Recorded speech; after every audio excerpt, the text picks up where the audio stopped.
Almost all of my students who struggle with driver make this one downswing mistake. And when we fix it, they pick up distance and they hit it straighter, and those changes are almost immediate.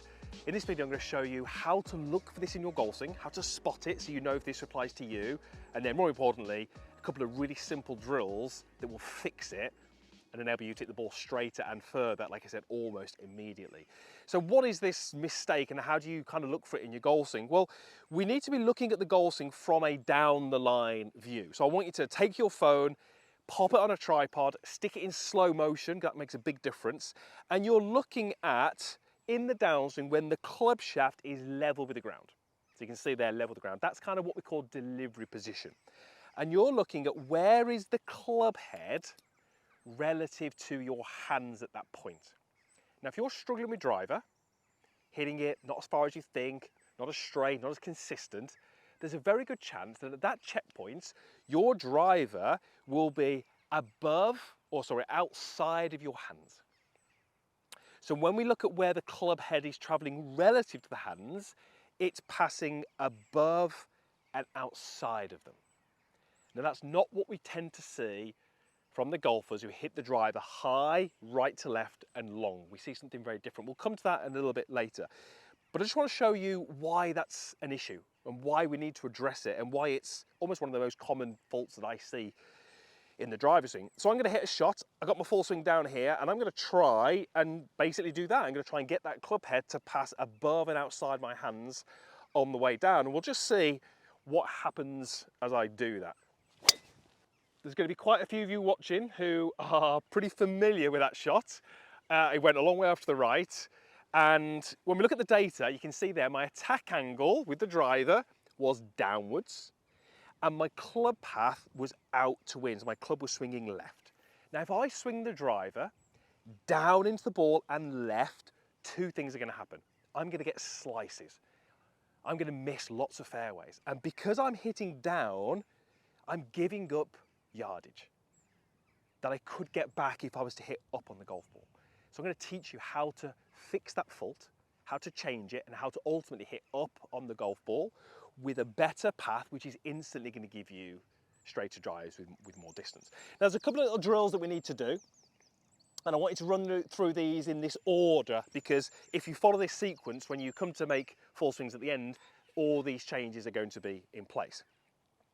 We need to basically split this into two sections. We need to look at what your arms are doing in that downswing, and then what your kind of lower arms are doing, specifically kind of your wrists. And I said we're going to give you some really, really simple drills. So let's go ahead and let's get you up to the top of the golf swing. Now, I've spoken about this a few times, but when we make a downswing, there's two things really happening when we look on a kind of macro level. Number one, my body is going from this position and it's rotating back towards the target. That happens in every golf swing. It's going to be happening in your golf swing. So the body is rotating. What should also be happening is that relative to that body, the arms should be moving independently of that body. You can see here I move my arms, but I'm not moving my body. So we've got, we'll call it arm swing and body turn. Now, those things happen in almost every golf swing. But watch what happens if I play around with the order. So we make a backswing, and I go body turn, arm swing.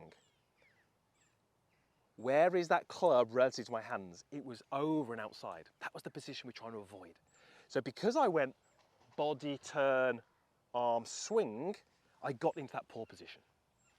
Now watch what happens if I do the opposite. If I go up to the top and I go arm swing, body turn. Well, suddenly we get the opposite, almost too extreme the opposite way. But you can see how as we play around with that order, we change our delivery. And if we change our delivery here, we change what is happening at impact. And if we change what is happening at impact, we change what the ball is doing. And ultimately that's the goal. Anything you do in your swing here is to try and get the ball to do something better. This will get the ball to do something better. Trust me, I've had so much success with these drills, getting people to hit the driver longer and straighter. So how do we change this? Well, the first little drill I want you to do is what I call the 5 o'clock drill. You're going to take something, place it on the ground. Obviously, I've used a golf ball. Take a setup, and I want you to imagine you're stood in a clock face. 12 o'clock is right in front of me. That's the golf ball. We've got 1, we've got 2, we've got 3, we've got 4, we've got 5, we've got 6. This golf ball is around about 5 o'clock, somewhere in that area there.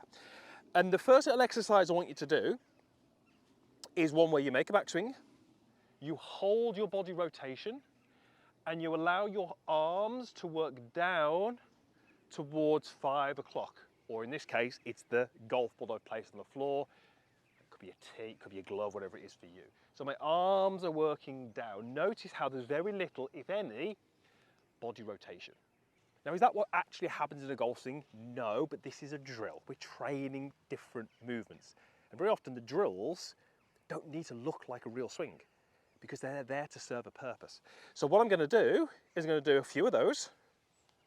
1, 2, 3, and then I'm going to, on the 4th one, try and still move the hands and arms down to that golf ball, but introduce the body turn. And look what happens, the club arrives at the golf ball.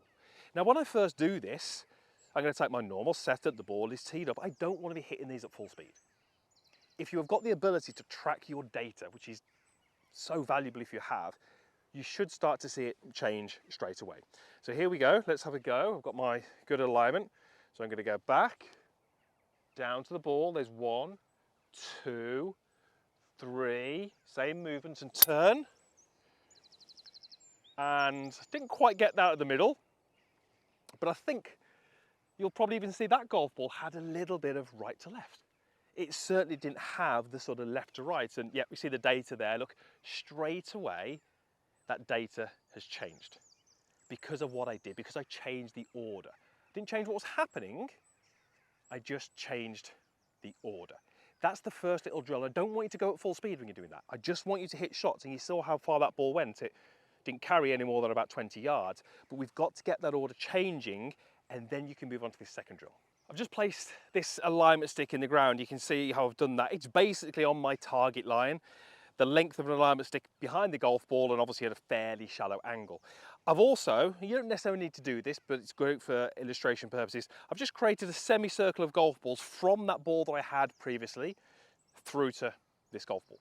Now, why is this so important? Well, we've got basically arm rotation. So you can see, and you can do this, just grab a club and you can do this. You'll feel how you can rotate your forearms. My thumbs are going from straight up to my right and my left. This is called arm rotation. So just look what happens if I get to the top of my backswing, I work my hands down to my 5 o'clock position, which is what we've just said we want to do. I'm holding the body turns, my arms are working down. That's what we wanted you to do in that first exercise. But if I start to rotate my arms to the left, as I do that, where's the club going? Well, again, it's going outside and over my hands. So if I start to turn now, I'm getting into all sorts of trouble. So yes, we've got to get the arms swinging relative to the body. But remember at the start, I said we needed then to look at more what's happening in the forearms and the wrists, because I can make my arms work exactly as I want to, but if the club starts to tip out because of what my hands are doing, I'm in all sorts of trouble, and I'm still going to have that club moving down and across. Take your golf club, flip it across, hold it right down by the head. You're going to make your backswing. This time, hold your body, get your arms working down, and I want you to trace the grip of the club into the golf ball over the semicircle of golf balls here. So you see as I do that, I'm going up. But this time I can't make this movement because that wouldn't allow me to trace that semicircle. What it's going to cause me to do is it's going to cause me to hold my forearm rotation. It's going to cause me to release the angles a little bit sooner, which for drive is actually really good. So you can see that as I'm holding my rotation, which is to my right, and I'm starting to use my thumbs to push the club head down, I start to get the grip pointing at this golf ball here, and then I can trace all the way through to impact. Now in that really simple little drill, what we're actually doing is changing the order of turn and arm swing, and also controlling what your wrists and forearms are doing. If we want to change this fault, we have to do those two things. We have to change the order, and we have to change what your forearms are doing. Now, as I make that little golf swing, there's a very good chance you're looking at this thinking, Chris, that does not look like a driver swing. But because I'm doing it in this strange order, it looks quite odd. If I start to blend that movement together, we actually get into a delivery position, which is exactly what you want. I know I've not got the club head there, but that club is passing underneath and behind my hands. Underneath and behind is going to give me a path which is more likely to be to the right. That's really beneficial to straighten out the drives. And it's going to cause the club head to be lower pre-impact, which is going to help me hit up on the ball. And if I do that correctly, I will simply miss this alignment stick. So as I flip the driver around the right way now, just watch as I rehearse these movements. Backswing, arms down, trace, and in. Arms down, trace, and in. And if I start to move those balls out the way, I'll leave that one there because that's my reference, I should be able to get that golf club to that ball without hitting the alignment stick. And I can see that very, very clearly. I can feel what movements are happening to create that. It's going to instantly give me some feedback as to whether I'm making this poor move. Club over, club high, club outside. I can't even get to the golf ball.